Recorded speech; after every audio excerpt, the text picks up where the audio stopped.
Good afternoon. It's just after high noon on the 11th of May 23.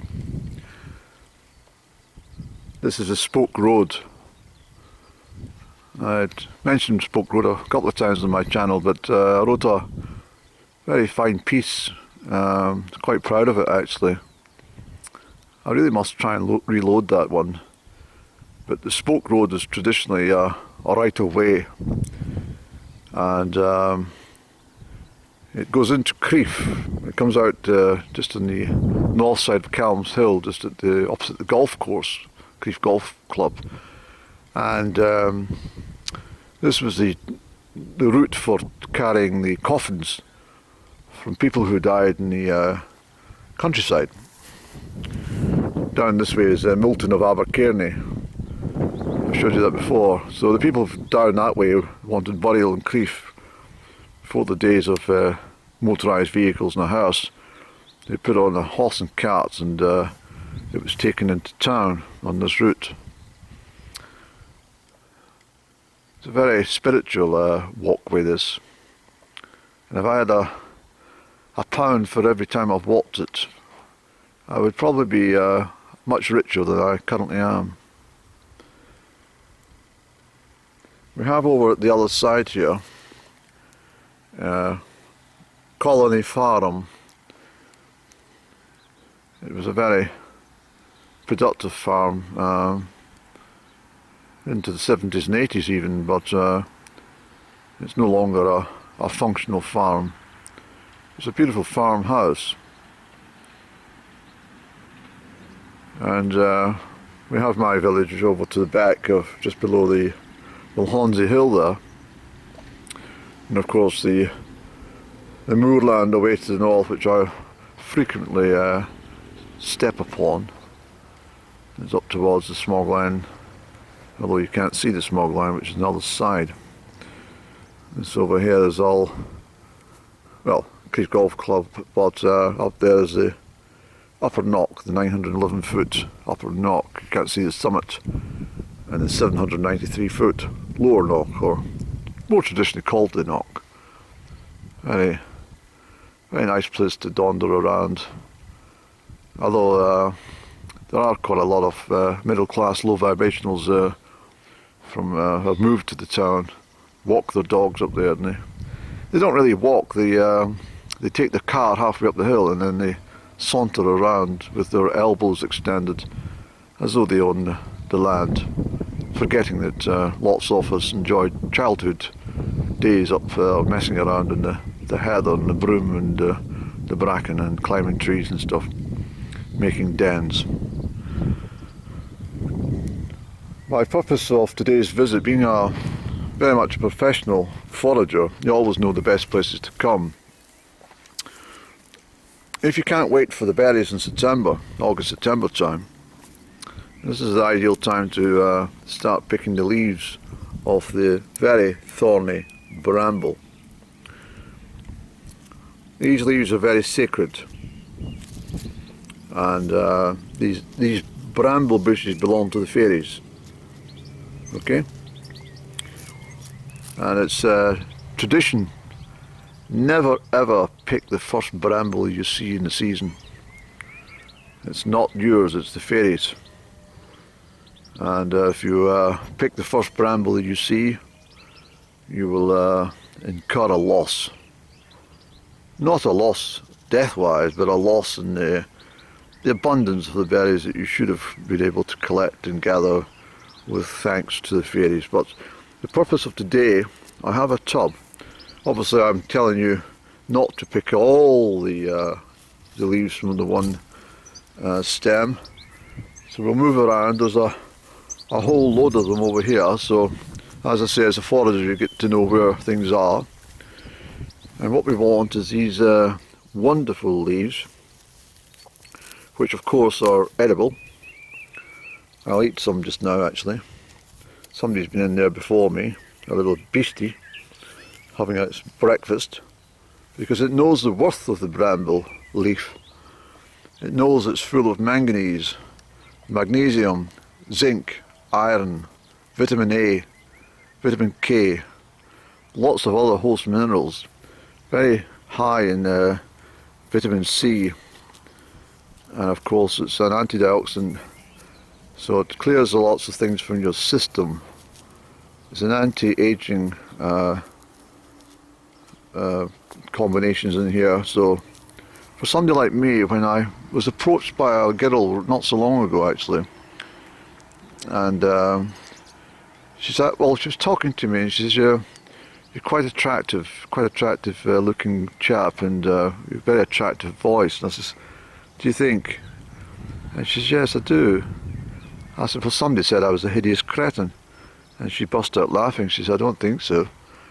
And she says, actually, I could tell you look a lot younger than my father. You look 20 years younger than my father, and he's 10 years younger than you.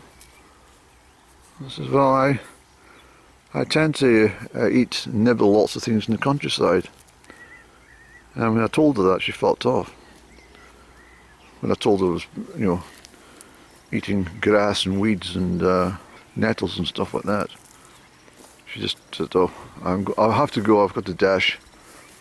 I think she thought it was fucking off my head. But here we go. So it's got a rather leathery texture. I have eaten them before, but just for the purpose of demonstration today. They're very leathery in their texture, almost like eating chewing gum, which has lost all its flavour, and you continue to chew because you like to emulate a cow in the field chewing the grass or the cud. But what we'll do is we gather these. We'll gather these separately. I mentioned before we're going to get raspberry leaves. They're equally beneficial to the body, and also the strawberry leaves. Nature provides everything. There were no supermarkets in the olden days. People understood the plants. They understood that if they wanted to be the healthiest version of themselves, they had to go and pick and eat things. Of course, everything was handed down by generation to generation, so that no one became ill by eating the wrong, the wrong vegetation in the natural surroundings.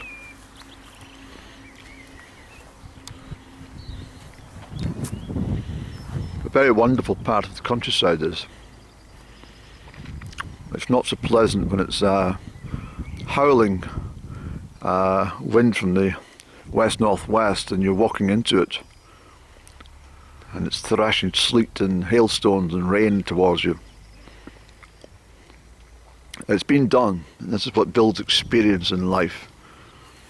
Why I mentioned that I was quite satisfied to be, passing people who were drenched yesterday in the torrential rainstorms that passed through slowly. I felt sorry for them, but I thought, well, no one felt sorry for me when I was drenched. Yes, I've been drenched many times. And before we pick any more, I just want to say as well, I've had an issue with the local council. They seem to have my name on a list that every so often they want to annoy me. But I annoy them just as much as they annoy me, because I was horrified to find that my carefully filled recycled bin, the blue one in this region, Perth and Kinross region, have blue ones, blue lids and stuff like that. And I couldn't believe it. After all my conscientious decision making and taking cardboard and wrappings of paper and envelopes and every sort of thing that could possibly go into recycle, including the necessary plastics that we seem to be smothered with when we do a shopping. Well, anyway, they stuck a red sticker saying that my bin was not appropriate for uplifting. I examined the contents of the top tier of my bin, and I thought, what the hell are they talking about? Who's been poking their nose into my bin anyway? It's private property. No right to stick their nose into my bin. So I raised that as a complaint with the council, and I says, listen, they don't have a right to putting the nose in, you know. It's like if you send a letter, that letter doesn't belong to anybody but the person who is now going to receive the letter. That's who it belongs to. Well, it's actually, before Her Majesty's death, it was actually the property of the Crown. It was the property of the Crown. As soon as you put that letter into the post box, it became the Crown's property until it was received by the recipient. Anyway, I said to them, I said, I'd like somebody to come out from your headquarters and stand with me and go through the items in the bin and discuss with me exactly what one's not recyclable, because there's no indication as to why they couldn't empty it. And so the chap, he took all note.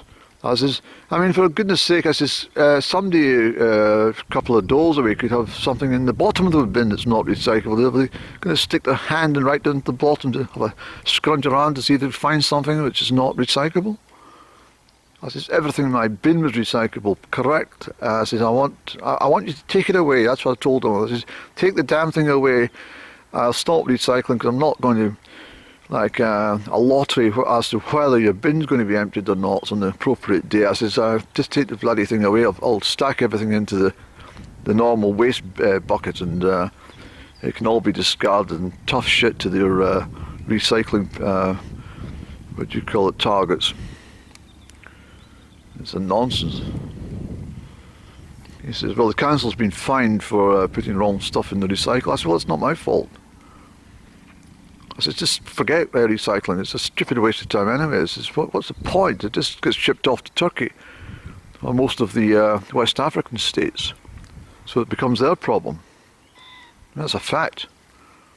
Turkey takes in most of the rubbish from Europe. I think it's all sent to Syria or to the Syrian border and dumped.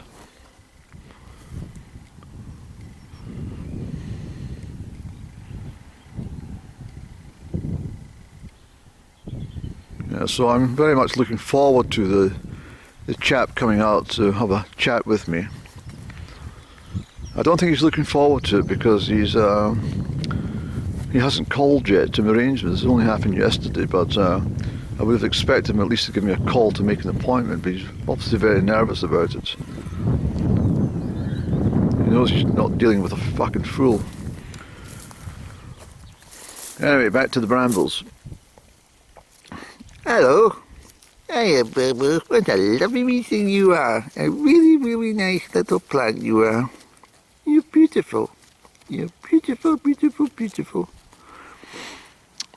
Of course, the Brambles come out in a lovely maroon to black coloured berry.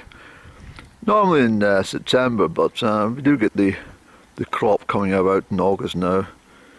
And but I prefer to leave in a little while, and the enormous dark maroon juices, it get all your fingers all purple and stuff, and you can always tell somebody that's been picking brambles because they've got berry juice on their nose and round about their cheeks and their lips and stuff, you see.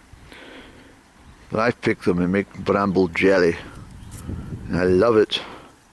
My grandmother taught me how to pick without getting my fingers all scored with the thorns in here, you see. Very thorny branch. Let me just show you how thorny it can be. Look at the thorns there. Now, if you do get a thorn in your skin, it can be rather unpleasant. Let me see if there's any rhubarb, plantain rhubarb about. I don't think it's the correct spot, Andrew, for the rhubarb.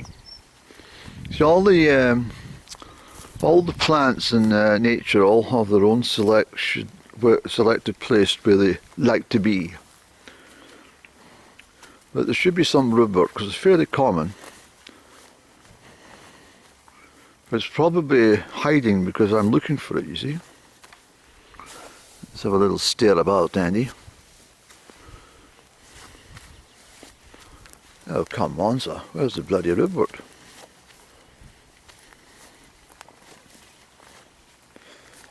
Oh. We may as well take a bit of a trundle up here and see if there's any up here. Now that I've mentioned it, it'll be on my mind.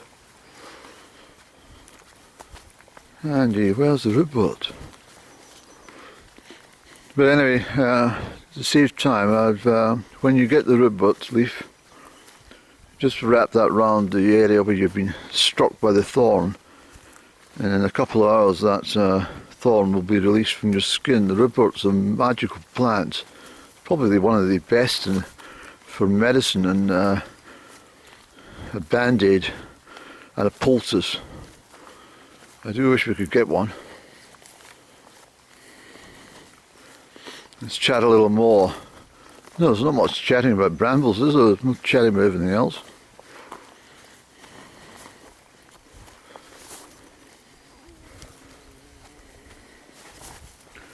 Oh, come on, Bob. Where's the river?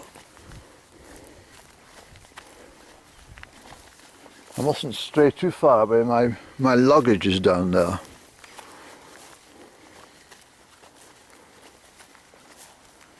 Oh, come on, sir. Yes, but I mentioned recently from the Barvik that if you strip those thorns off that particular sucker of the bramble, you will then find that you've got a perfect time material for anything. You can tie up anything with that, it won't break. I'm very sad there's no ribwort around here, Andy. Some dandelion. Andy, where's the bloody ribwort? I guarantee that after I've finished this vlog, I'll probably step upon ribwort right away. No, at least I've given you a little tour up this way. It's a fabulous walk this, I really like it. It's very nice. Very pleasant.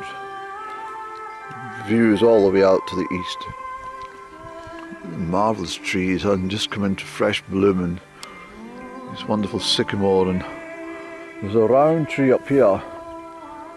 This round tree up here is where I collect my round berry for my cordials and jellies in the autumn.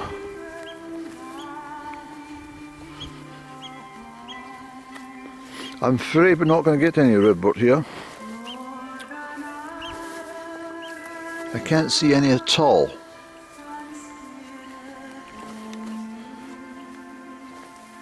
I always call it ribwort, but its true name is plantain ribwort. There's greater plantain, which is that size of a leaf, while there's this thinner, lesser ribwort plantain. But unfortunately we're out of luck. We're in a bit of a sunspot here, I can assure you. Very pleasant here.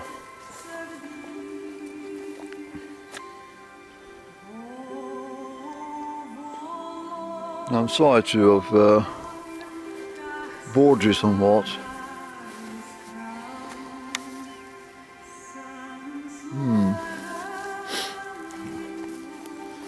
Please, just give me one little scribble. I'm just watching my luggage from the rear. I don't think anyone would come along, swipe it away, but you never know in this day and age. Mind you, I've got my fast shoes on, I'd be able to catch them up.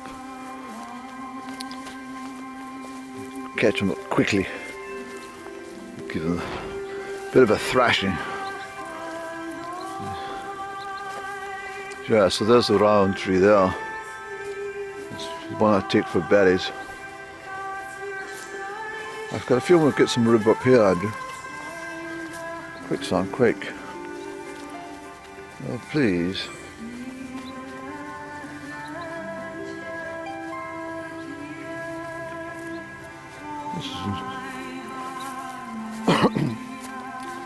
This is altogether insane.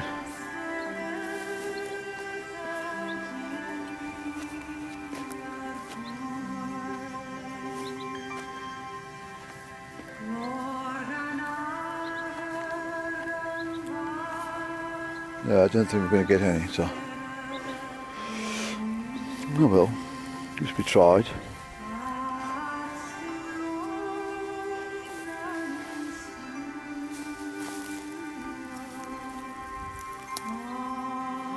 No, it's not that.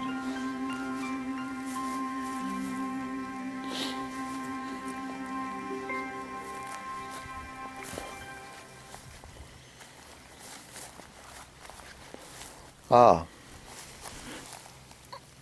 this is some. This is ribbot here. It's not a very good specimen of it, but this is ribbot here. It's rather shallow and fallow. You want some very fresh green stuff. This is not. It's been well trodden on and it's been eaten by insects. But this is the larger ribbot that I'm talking about, plantain. So you stick that onto your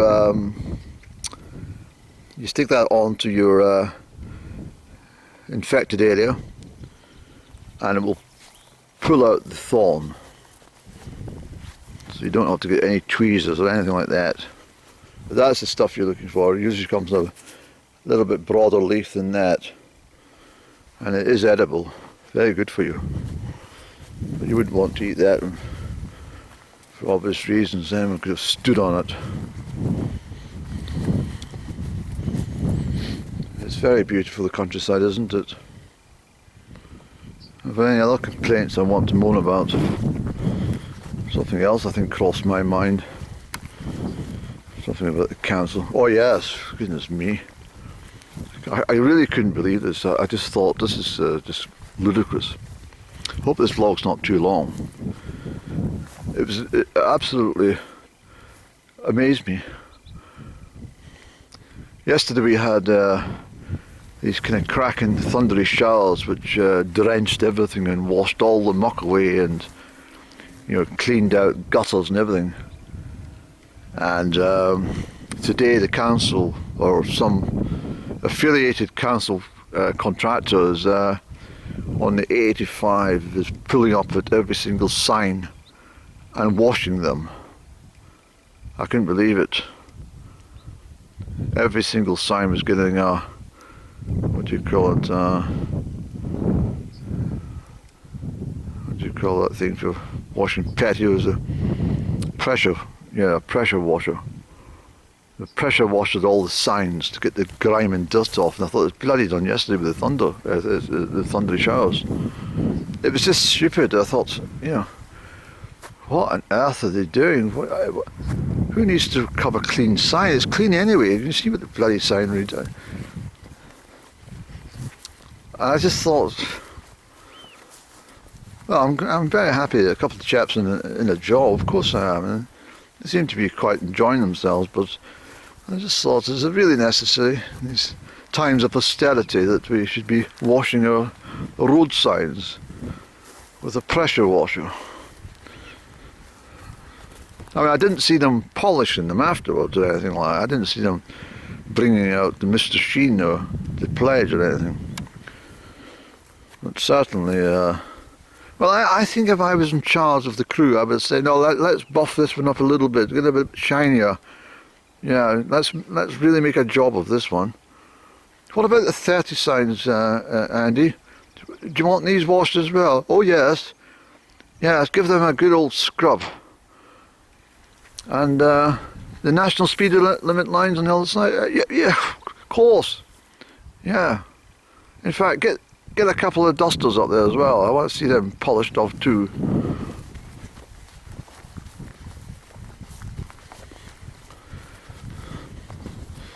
This is one of my seats in here. Is it? Here. No, it's used to sit here.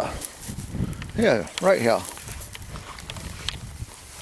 Was that me? It's my shadow. That wasn't me, it was my shadow there. It was somebody else. We're not getting much picking done, Andrew. We're just sitting here chatting and gossiping a lot of stuff. Look at these lovely cumulonimbus. I'm a great fan of these clouds, you see. And when you're up in the mountains, they look so different. Absolutely fantastic, actually. I like clouds, though. I think out of all, look at the sky, Andy. Look, see what I mean about just being in the place and noticing things. Look at that cloud formation. That's why I like being outside in nature.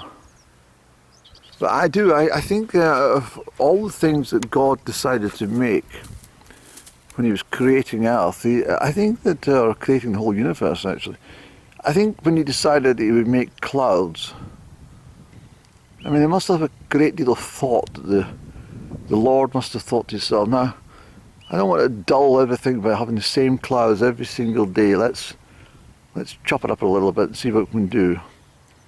And I think what he decided to do was, on the days that Mother Nature wanted a bit of a rest, you know, maybe she had gardening or something to do, he decided to make the sky completely blue. Well, when she was snoozing, having an afternoon nap, he decided he would just bring down a low cloud, a foggy kind of mist, and that would suffice. And of course, when she was snoozing and sleeping overnight, like most of us do, he decided to turn the sky black. And but in between, he decided that he would make different types of cloud. And I love these clouds. Look at them. Come on, you must give a round of applause for these clouds today. They really are absolutely wonderful.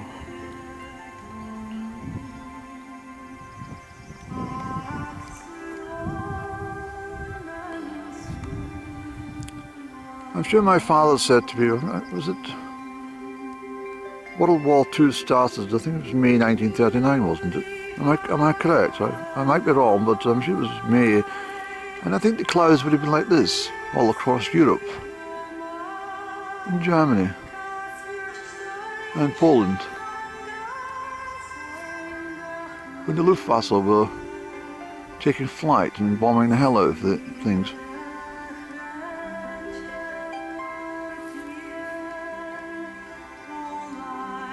I think it's marvellous, I really do. I mean, the artists would find it very, very difficult to create that cloud cover over there by the moorland. These are fantastic, they really are. I really like them. Yes, I do. I'm very pleased. Thank you, Lord, for the wonderful clouds today. Anyway, this vlog might be getting a bit extended, so what I'll do, I'll go back to base, pick up my tub and start picking some leaves. We'll spend a little while. It's exactly 5 minutes to 1 o'clock. So I have been chatting for quite a while. I might have to split this video into 2 parts now. Yes, I think I will do that, Andrew. Otherwise, well, I think most of it was for me searching for that robot. This is sycamore, you see? Look.